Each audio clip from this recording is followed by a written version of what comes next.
Voodoo, ooh, voodoo, voodoo, yeah. Strange things going on around here. Ooh. Thanks for the intro, Prince. What y'all looking at is the t-shirt from 2014. This hyphenates the beginning of what is to now be classically referred to as the Voodu Show. On that t-shirt, what you saw was the invasion of the Hazan. And the Hazan came here, which prompted the beginning of our deep space program through the efforts of a company called Gimmel Corp. Now, this is all part of my Voodoo universe. Good morning. I'm Bob Pink. I am the CEO and resident artist here at Pink Studio and the creator of The Voodu Show. The Voodu Show is essentially a parody of the real story based on the activities of Basalt. Bashir comes in later, but it's not to say that Bashir wasn't always part of the story.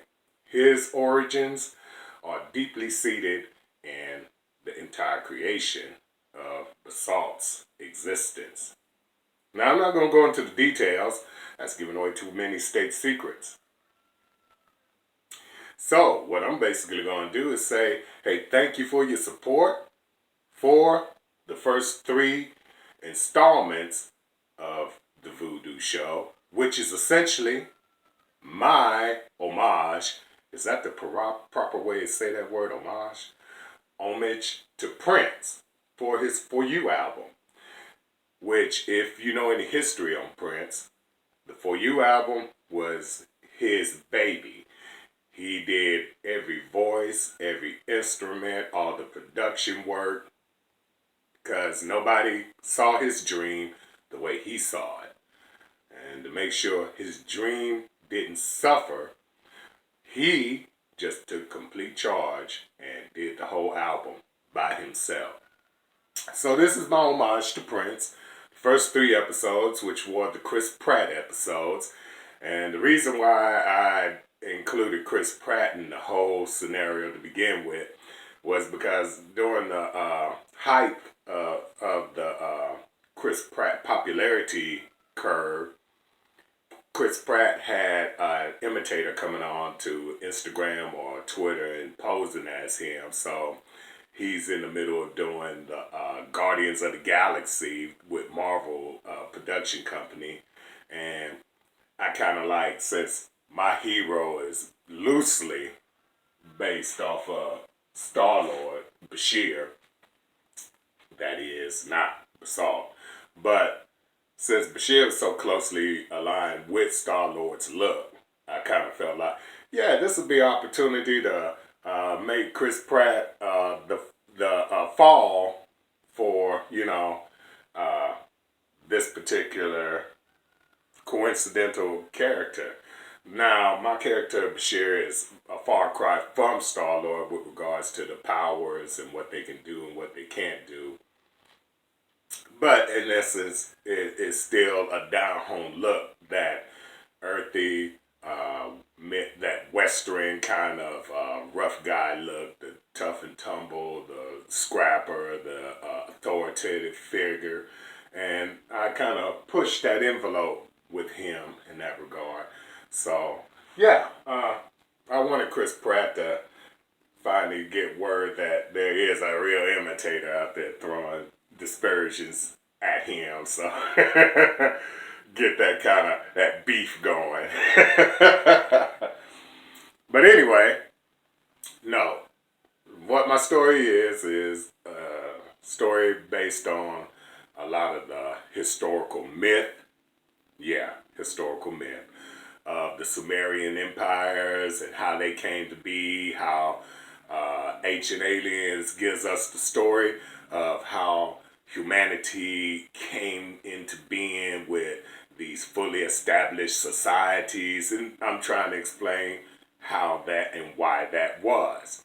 So the roots of my story go back to the time before time. And the ancient Egyptians had a word to refer to that time. And what I'm going to do throughout the parody of telling the voodoo story is I'm going to hint at some of these scientific, mythical facts and try not to be too deep into the details because I know a lot of you are not into sci-fi. So I'm going to push more for the comedic element rather than the scientific element. The scientific element is going to be there for those of you who require a statement that points to something scientific and theoretical or factual. And the comedic is to keep those of you who don't care for any of that sci-fi stuff interested and laughing because it is funny. In a lot of cases, I'm working towards a long line of just scripts that are just going to be including Slagathor and his problems with authority and of course I want to do my part in the rise of the femme fatale and Serena. And just so you know, I'm not doing weird things with my art. You people. Get a room. Anyway, these are my babies and I love them. And they're telling a story. They're telling my story. So, I'm not like that with my art. So, put that out of your mind. But what I am doing is encouraging more men to get more enraptured with the ideal of the female authority figures. Now, when I introduce the Empress, there will be changes throughout the storyline like that. Talking to some people, and John Cashel Bay, I would like to thank you for that update that Kemetic ancestors refer to the women in authority not as queens, but as empress or goddess. So, Empress Artelia will be included in the future episodes, and some more character development will occur. I'm working on more props and more scenery. Now, the reason why the scenery aspect is kind of slowed down is because I came into producing the stand-ups, the cutouts, by taking down my walls and replacing them with sheetrock. And since the employment situation where I am is being kind of fluctuating, I haven't been able to keep up sheetrock-wise, so I had to slow down on taking down the plywood wall panels because it's still winter here. And that's not a good idea with cold air pressing in like it does here. And I live in a trailer, so that's that's really taking your life and putting it out there on the limb. So that being said, I'm only momentarily slowed down. Finances are starting to pick back up here at Pink Ink Studios, and I can foresee some beautiful work coming in the near future. A lot of good jokes. Slagathor, who, for those of you who don't know, my Scrubs tie-in is Slagathor. And I'll tell you that little secret now. During an episode, I can't remember who it was, Bob Kelso or Dr. Cox was doing their morning talk to the interns in an episode I was watching. And he came in one morning and he wanted to reduce everything to the simplest form possible. So he comes in, he says, from this moment forward, all the guys shall be known as Chad, and all the girls shall be known as Becky.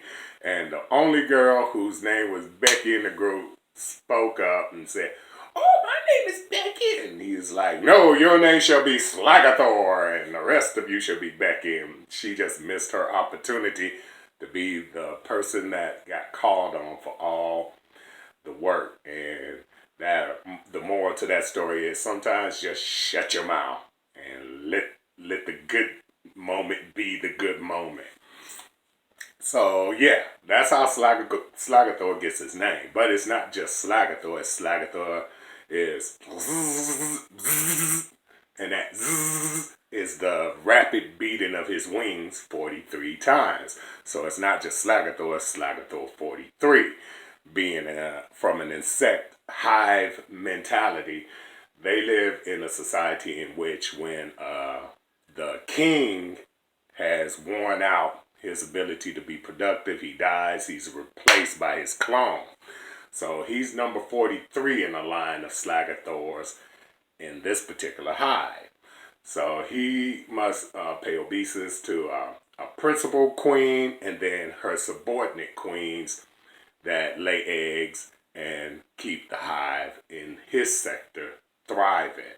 And he's the progenitor of the next generation of queens who go off and are productive in another hive so that incest does not reduce their genetic material to trash.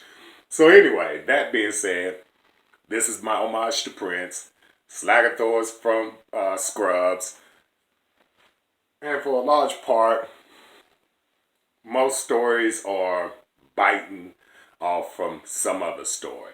Every story that we ever have today is essentially the retelling of the comedic hero known as Hero. And that would be the son of Usar, who you call Osiris, and Aset, who you call Isis, their son, Hiru, who is the hawk-headed god in Egyptian mythology.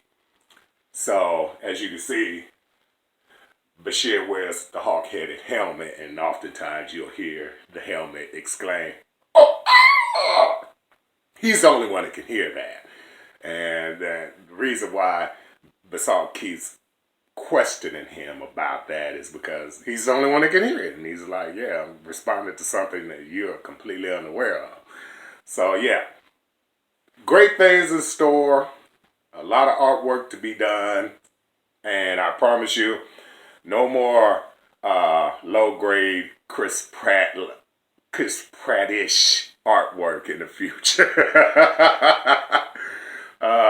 I took a risk on that, and I hope you enjoyed it. It was a moment in which I wanted to complete that series of episodes because it was my introduction, and I had planned to do the full-scale show, but things had gotten twisted, and I just had a moment of sheer creative spontaneity that morning, and I just woke up and decided, hey, I'm going to do this, and the Chris Pratt episodes kicked off.